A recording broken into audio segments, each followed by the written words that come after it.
period in Texas has ended, so we have our Republican and Democratic primary fields set. What are you guys looking at? For what? What do we look at? Well, I mean, we got the DA race in Travis County. No, we're not there yet. I'm talking state. I'm talking state. And I can tell you. My mistake. Jumped ahead.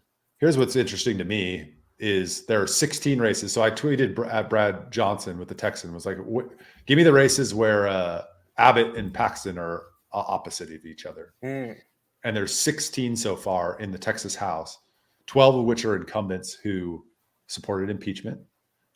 And the 4 others are not. But this is setting up a pretty interesting dynamic, I think, where they're going to have a fight over who's the most powerful politician in Texas.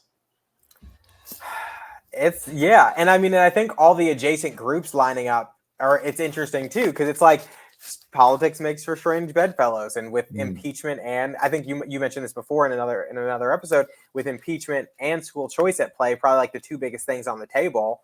You're getting this kind of weird mix mash of people who are coming together, and so I don't know. I mean, are any of those in the Houston area, like 133, 138, 148? Any of those on there? 133. See, that's an interesting one, because that is Jim Murphy's old seat, and that's like a very kind of suburban. And they just had, so there's a city council district that pretty much like 99.9% overlaps that House district. And they just had, that was Tony Busby's race against incumbent Marianne Huffman.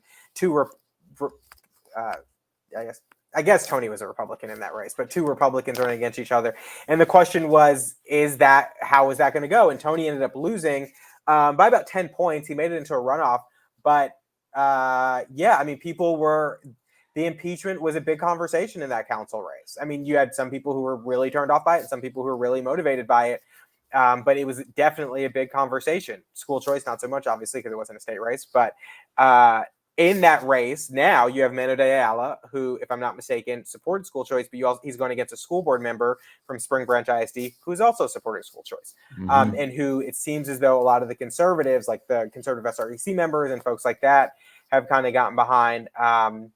And then, kind of the matchup that we've been talking about, with this kind of quote unquote conservatives versus traditional Republicans or whatever. So it's going to make for a fun time. A lot of money to be spent.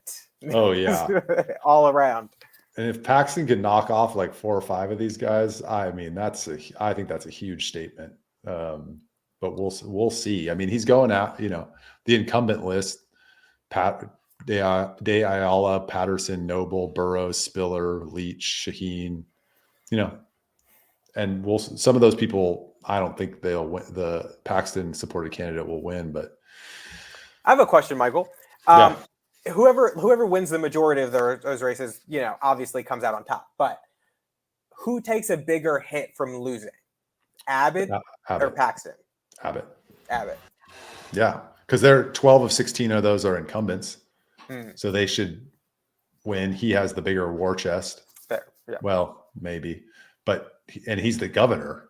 And Ken Paxton's the AG. He's like the underdog here. Yeah, but he's riding on the high of winning an impeachment. So like it kind of gives him a little bit of boost there. But yes, he is the governor. He is ultimately the governor. Well, if it's 16-0, Abbott wins all of them. Right. Yeah, certainly going to take wind out of the sails for sure. It just depends on how close it is, I think.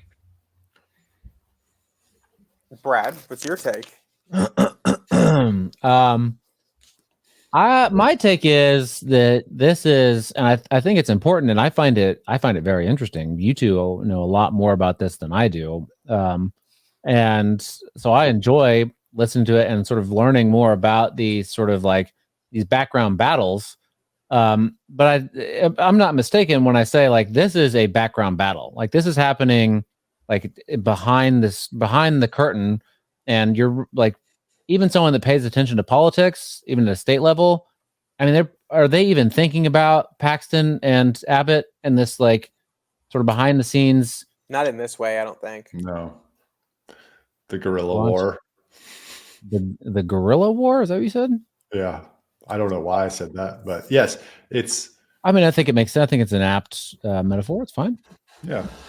Well, it's It's an interesting proxy, right? Because you always have the conservatives versus the I don't know, traditional, moderate, whatever you want to call them, but the conservatives versus them. But now you add in those two kind of big elephants in the room, and it just, the stakes are just so much higher. And then I guess it also then, you know, depending on how that goes and who comes out on top of that, you've got a governor's primary that's not too far away, and you know, so I think it could just get the ball rolling in the state of Texas. I might write an article about this now that I'm talking. Now that I'm saying it out loud, it's making sense.